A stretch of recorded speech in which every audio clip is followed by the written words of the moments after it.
Welcome back, and thanks for tuning in to another tractor research and history video. Today we're going to be covering some tractors that aren't normally in the spotlight, mainly consisting of the Model 62, the Model L, and the Model M. These would be John Deere's smallest tractors they were producing at the time. So let's dive into these tractors and take a look at what they had to offer. In the early 30s, John Deere was looking to build a smaller tractor so that farmers could replace their 1 or 2 horses with a single machine. Farmers had options such as the Model D and the Model GP to buy from Deere, but some farmers still couldn't make this economically work. Now at this time, John Deere was already looking to change things up, and they'd have the Model A and the Model B in development. However, these row crop tractors still didn't fit some farmers' needs. By the mid-30s, you'd see development of the experimental Model Y. A big focus for the Model Y was to make it affordable for the smaller farmer. This Model Y would officially see the light of day in 1936, with a grand total of 26 being produced.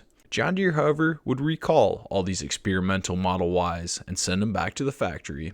These Model Ys would be reworked at the John Deere Wagon Works, formerly the Veal Motor Corporation. Deere would begin remodeling this Model Y, and that would bring us the Model 62. The Model 62 would get a bump in horsepower, going up to the 66 cubic inch Hercules NXA 2-cylinder vertical engine. This would be a big change for Deere, with most of their focus going to the horizontal 2-cylinder gas engines during the 30s. The Model Y and the Model 62 would be some of the first utility tractors offered on the market. Some of the first ideas for a utility tractor was so that you could have the operations of a vehicle going up and down the road, but still have the functionality of being able to farm. However, no models like this were ever produced. These Model 62s would also offer a foot clutch that was completely different from John Deere's row crop tractors that had the hand clutch. When the Model 62 would be released to the public in 1937, it would have a price tag of $450, which after calculating for inflation, in today's money, that would be around $9,700.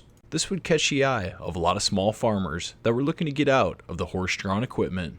One thing that sets apart the Model 62 and makes it easily identifiable is the big JD underneath of the radiator. This tractor would weigh in at 1,500 pounds and offer a 3-speed transmission. The production run of the John Deere 62 would be short and sweet, going for just over 6 months. Even though there was only 78 of these Model 62s built, John Deere would use this as a stepping stone for the utility tractors to come. The Model 62 leaves its mark on today's world by being one of the rarest production John Deere's produced, roughly only 40 known to exist today. The John Deere L would be released in 1937, bearing a fairly close resemblance to the Model 62. The Model L would have 7 horsepower at the drawbar, coming from a Hercules 2-cylinder gas engine.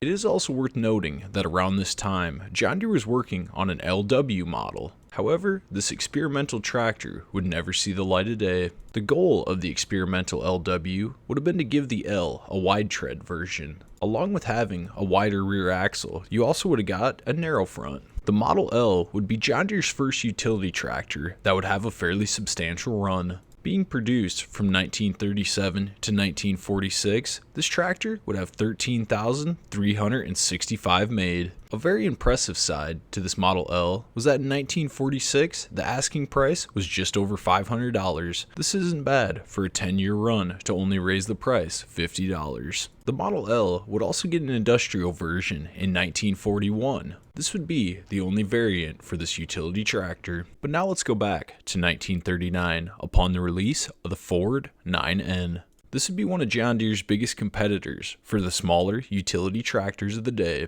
They'd have a price point at $585 and offer a factory exclusive 3-point. As well as having electric start, Ford would begin advertising, stating they had the lowest price and most bang for your buck. John Deere would also offer a smaller row crop tractor the same year with the release of the John Deere Model H. Forced to compete with the 9N, the Model L and Model H were the closest in comparison to the Ford. By 1941, John Deere would release the LA, which was an upgraded and bigger version of the Model L. This would give operators nearly a 4-horsepower jump. These 3 tractors would be John Deere's main competitors in the small tractor market of the early 1940s. This is where John Deere would begin development of what would become the Model M. This experimental project would be dubbed the Model 69. However, it would be put to the back burner with the onset of World War II. With the Allies nearing victory in 1945, some of the first experimental Model 69s were built and testing began. The Model M would officially come to the market in 1947. These Model M's would bear a close resemblance in the hood and front grille compared to the row crop tractors of the day.